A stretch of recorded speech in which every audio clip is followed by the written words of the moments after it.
तो बच्चों, इस वीडियो में आज बात करते हैं कि किस तरीके से एलिमेंट्री कैनाल के डिफरेंट जो पार्ट्स हैं उसमें फूड का या डाइजेस्टिव फूड जो प्रोडक्ट है उसका किस तरीके से डाइजेशन के बाद एब्जॉर्प्शन होता है। तो अपन बात करते हैं पहले माउथ की बात करते हैं। माउथ या ओरल कैविटी की बात करते हैं। तो माउथ या ओरल कैविटी की जब बात करेंगे तो यहाँ पे जो सर्टेन ड्रग्स का हो रहा है, सर्टेन ड्रग्स, इसके बाद अल्कोहल का। लेकिन किसी फूड का यहाँ पे डाइजेशन नहीं। जैसे हमने कहा कि फूड जो डाइजेस्टिव फूड प्रोडक्ट हैं उनका यहाँ पे कोई भी एब्जॉर्प्शन नहीं होगा। फाइनली सर्टेन ड्रग्स और अल्कोहल में भी सम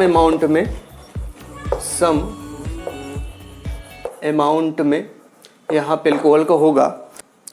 सेकेंड में यदि बात करें तो हम बात कर सकते हैं स्टमक रीजन की।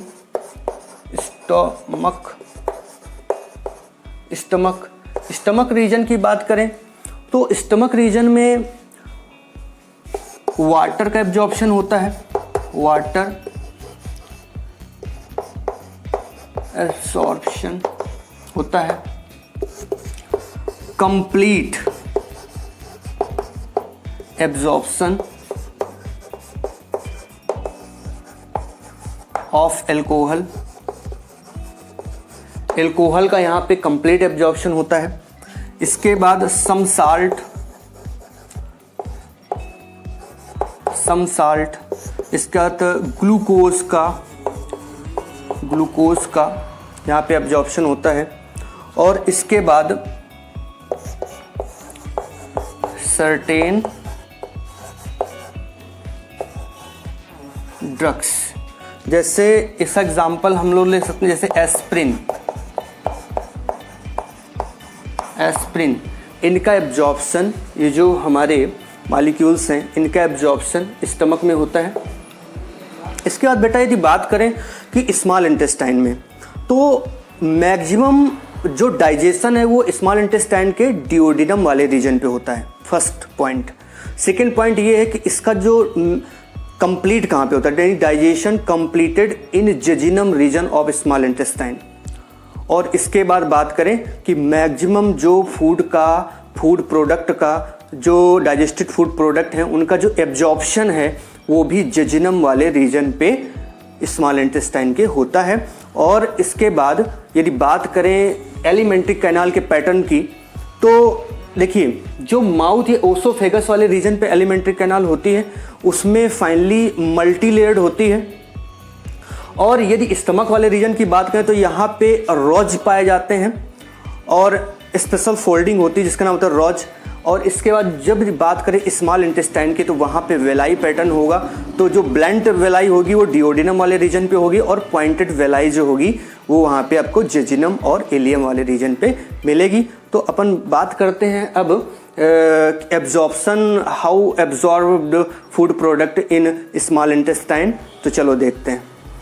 यदि हम स्मॉल इंटेस्टाइन की एनाटॉमी देखें तो हमें पता है कि स्मॉल इंटेस्टाइन का जो म्यूकोसा वाला एपिथेलियम है या म्यूकोसल एपिथेलियम है तो उसमें बहुत सारे फिंगर लाइक प्रोजेक्शन होते हैं और जिसका नाम वेलाई होती है। तो एक का नाम, जो एक की बात करें सिंगल, उसका नाम वेलस। तो बोलते भी हैं कि जो यूनिट ऑफ एब्जॉर्प्शन है उसका नाम है वेलस। तो एक वेलस की यदि एनाटॉमी की बात करें तो हमें पता है this is the structure of the Wallace. तो यहाँ पे इसकी जो इपिथेलियम है उसमें बहुत सारे फिश माइन्यूट फिंग प्रोजेक्शन होते हैं और जिनका नाम होता है माइक्रोवेलाई।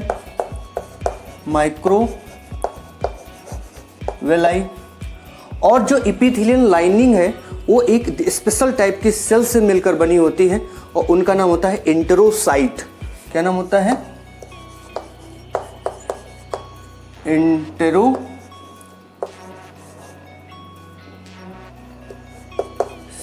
सेल्स होती हैं। और फिर हमें पता है कि यहाँ पे और नीचे जाएंगे तो यहाँ पे भी ब्लड कैपिलरी है, ब्लड कैपिलरी, और ये लिम्फेटिक वेसल है, ये लिम्फ कैपिलरी है, लिम्फ कैपिलरी है। और देखिए जो लिम्फ कैपिलरी होती है, इसी में जो फैट के मॉलिक्यूल होते हैं वो एब्जॉर्ब करके फाइनली इसमें आते हैं, और इनका नाम होता है काइलोमाइक्रॉन। क्या नाम होता है इनका? तो इनका नाम है काइलोमाइक्रॉन, काइलोमाइक्रॉन। और जो ब्लड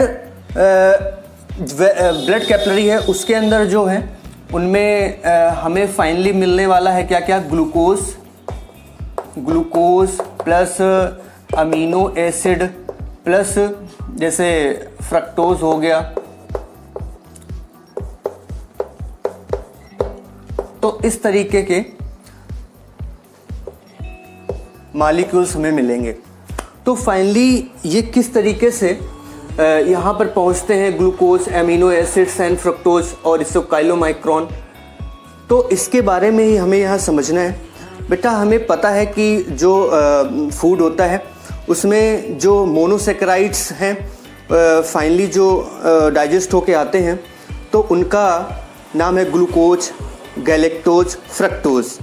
और यदि हम प्रोटीन्स की बात करें तो वहाँ पे हमें मिलने वाले हैं अमीनो एसिड्स, उनका एब्जॉर्प्शन होना है। और फैट्स में ग्लिसरॉल एंड फैटी एसिड्स होते हैं जो कि फाइनल डाइजेस्टिव प्रोडक्ट होते हैं। तो हमें यही देखना है कि इस प्रकार के वेलस में किस तरीके से एब्जॉर्प्शन डिफरेंट टाइप्स के मॉलिक्यूल्स का हो रहा है। तो बच्चों यदि हम इसकी म्यूकोसल जो एपिथेलियम है इसका इस पोर्शन का कट काटें तो यहाँ पे क्या आने वाला है? माइक्रोवेलाई, फिर म्यूकोसल एपिथेलियम, और फिर यहाँ पे जो ब्लड कैपिलरी हैं या लिम्फेटिक वेसल्स हैं। जैसे जो लिम्फ कैपिलरी थी इसका नाम लैक्टियल भी होता है। क्या होता है? लैक्टियल, इसका नाम लैक्टियल भी होता है। तो यदि हम इस पोर्शन का कट काटें तो अपन देखते हैं कि एक तो रीजन होगा ल्यूमेन, जो ये रीजन ऊपर का ल्यूमेन आएगा, मतलब इस तरीके से कुछ फिगर आने वाले हैं।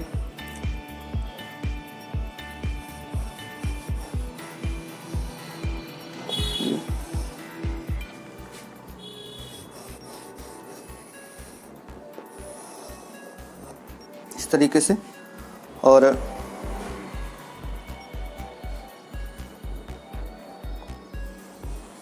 ये ब्लड कैपिलरी, ब्लड वेसल्स, और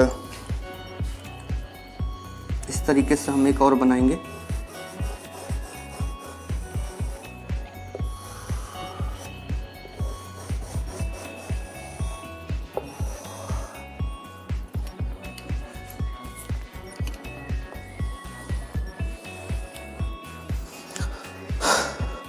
चूंकि यहाँ पे दो प्रकार की कैपिलरी हैं, एक तो है लिम्फ कैपिलरी, एक है ब्लड कैपिलरी।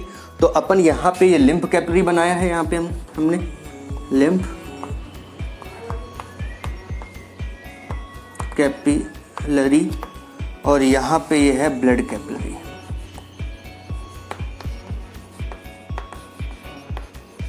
Blood capillary. तो देखते हैं कि किस तरीके से यहाँ पे मॉलिक्यूल्स का एब्जॉर्प्शन होता है। तो पहले हम बात करेंगे ग्लूकोज के कार्बोहाइड्रेट के मॉलिक्यूल का।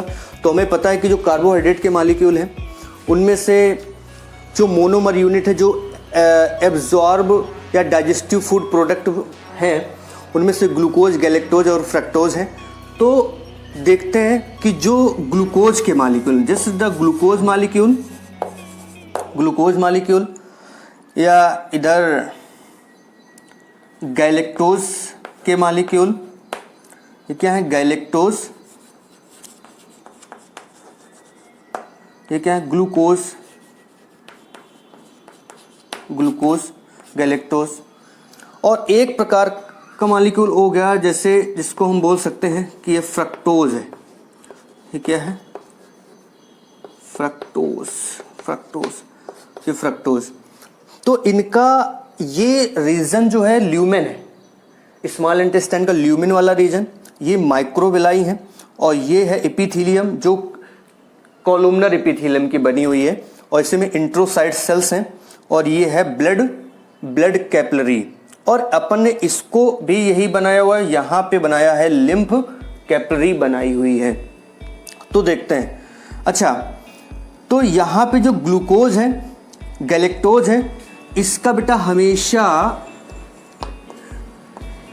यहाँ पे जो मॉलिक्यूल आएंगे ग्लूकोज और गैलेक्टोज के, इसका हमेशा सोडियम की प्रेजेंस में, in presence of sodium ion को ट्रांसपोर्टेशन होता है और इसको बोलते हैं एक्टिव ट्रांसपोर्ट। क्या बोलते हैं? मेनली एक्टिव ट्रांसपोर्ट होता है। लेकिन जो फ्रक्टोज है, फ्रक्टोज एक कैरियर प्रोटीन, जो यहाँ पे ये एपिथीलियम है, इसमें चैनल्स हैं और उनमें जो प्रोटीन्स हैं, कैरियर प्रोटीन, वो इसको लेके आती है इन मॉलिक्यूल्स को और बाय द कैरियर प्रोटीन। इसलिए इन मॉलिक्यूल्स का क्या होता है? Facilitated diffusion. तो इन मॉलिक्यूल का फैसिलिटेटेड डिफ्यूजन के थ्रू ट्रांसपोर्ट होता है इन ब्लड कैपिलरी। फिर ये सी से डिफ्यूज होकर ब्लड कैपिलरी में आ जाते हैं, ब्लड की कैपिलरी में आ जाते हैं और ये फिर बाद में हार्ट में जाते हैं और हार्ट से पूरी बॉडी में ट्रांसपोर्ट होते हैं। इसके बाद बेटा एक बात करें कि अमीनो एसिड्स जो प्रोटीन्स की मोनोमर यूनिट है, तो मान लीजिए जैसे अमीनो एसिड्स हैं, ये क्या है? Amino acids. ये अमीनो एसिड्स दो तरीके के होते हैं। एक होता है एल अमीनो एसिड और दूसरा होता है डी अमीनो एसिड्स। तो जो एल अमीनो एसिड है ये नेचुरली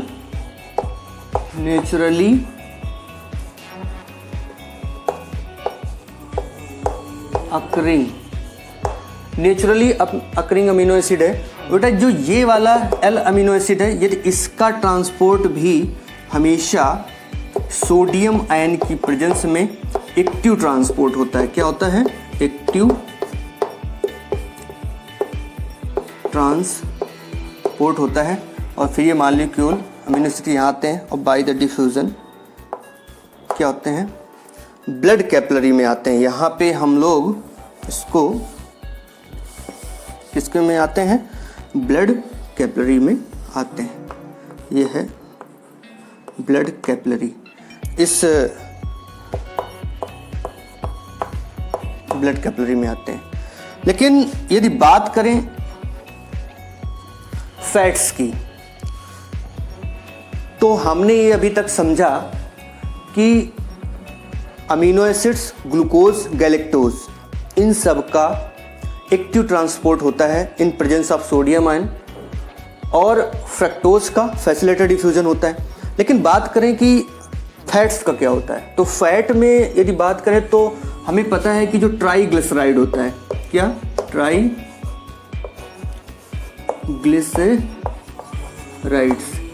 ये इन प्रेजेंस ऑफ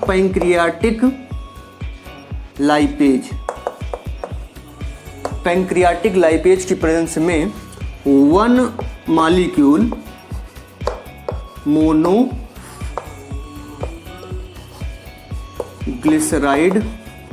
और two molecule of the fatty acids बनाता है। वन मॉलिक्यूल मोनोग्लिसराइड और टू मॉलिक्यूल फैटी एसिड बनाता है। अच्छा, अब क्या होता है कि तो ये मोनोग्लिसराइड और ये fatty acid in presence of बायल साल्ट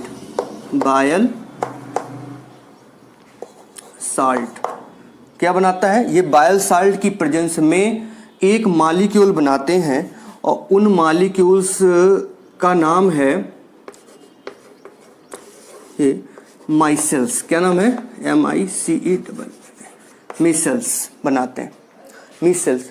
अब ये मिसेल्स क्यों, क्योंकि जो ये है जो फैट्स हैं ये वाटर इनसोल्यूबल होते हैं और फाइनली इस तरीके से नहीं जा सकते, इसकी एब्जॉर्ब नहीं होते हैं, तो इस प्रकार का मॉलिक्यूल बनाता है मिसेल्स।